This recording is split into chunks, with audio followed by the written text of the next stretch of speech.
Thanks a lot for coming in. Good morning. Happy to be here. Something about this community appeals to you? This is a wonderful place to live. For Kelowna Now, this is Kent Mulgat.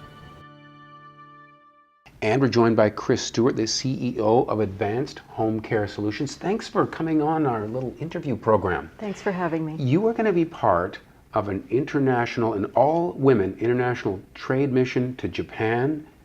Nothing like this has happened before. You must be thrilled to be part of it. I am absolutely thrilled. It is the first Canadian women-only business mission to Japan. So you and 22 other women who are involved in, I guess, a lot of tech companies as well as some healthcare? Yes, there's about half a dozen different industry sectors that they wanted to represent Canada in Japan for the purposes of exploring this international business opportunity. So it's my hope that when I go over there in less than a month's time, I'll find that there are opportunities for me to establish a branch office of advanced home care.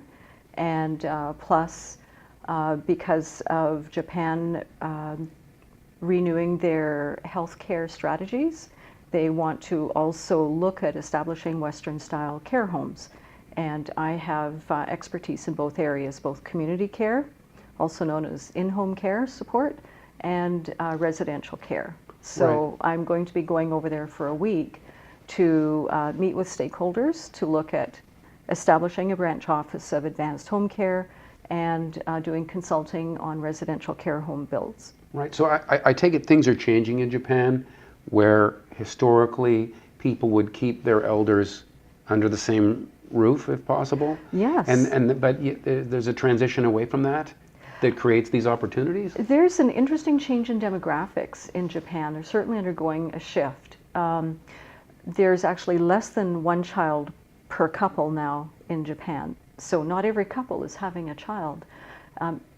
In previous times, couples would have one or two children, and those children, when they grew to be adults, would be able to look after their parents in their own home. So it was a multi-generational household. So usually 3, maybe 4 generations in the same household.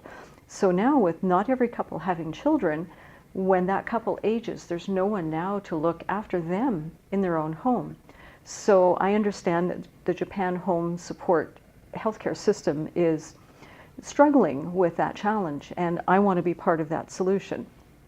The other thing they're struggling with is how to provide for nursing home type of care to their elders. They're already doing it, but I understand that they also want to look for some Western ideas to come into the picture. Right. And I have experience in that as well. So Right. I'm hoping to consult with stakeholders, i.e. the Canadian Wood Manufacturers Association, on building care homes out of Canadian wood products. Right. So I've set up meetings with them as well. And what about the fact, since we have International Women's Day here, what about the fact that this is all women in this delegation? How will that be received in Japan, or I guess you will see? I think it'll be quite warmly received in Japan because they too have amped up their strategies to support women entrepreneurs and women business leaders in Japan. So my group and I will be meeting with the trade commissioners and other government leaders, and it also includes some introductory remarks by Princess Takamoto. And so I know that we will be warmly received because they themselves have created some strategies to support women in business. Right. Do you have any sense going in whether or not Canada has more to learn from Japan or vice versa in terms of how to embrace the presence of women in business and in leadership roles? That's an interesting question. I actually think we have a lot to learn from each other. This seems to be a fairly new initiative for both countries. And so I'm looking forward to sharing some best practices with, sharing them with Japan, as well as receiving from Japan what some of the initiatives they have developed to support their women business leaders. Right. So you've been an active business person in this community since the early 2000s? Early 2000s. You were a co-founder of Image Founder. One, the founder of Image Sole founder of Image One MRI Image Clinic. One MRI, and so what's your experience been? I mean, okay, we just had a second time in a row that the head of the Chamber of Commerce is female. We now have a female president of the Canadian Home Builders Association. So these are sort of non-traditional, for women roles. So it looks like there's good things are happening on that front, but it hasn't all been good for female entrepreneurs here. I'm excited to see that minds are open now in this community to the contribution that women business leaders can make in this community and in many different industries here and across Canada and now internationally. Right. You know, when I've raised issues like this before, I said that quite often the pushback is, there's no problem. What do you mean? We're open to women. Maybe blind to the fact that there are some barriers, whether visible or invisible, that are still there. I think there are some invisible barriers, but I do feel that those are dissolving. Right. As I say, this community seems to be more open to accepting women business leaders and women with novel ideas.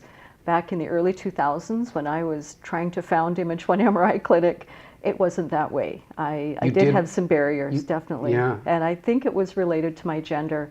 And even when I did take on a business partner, male, we would go to meetings with mechanical engineers, electrical engineers, the guy that developed the Image One sign.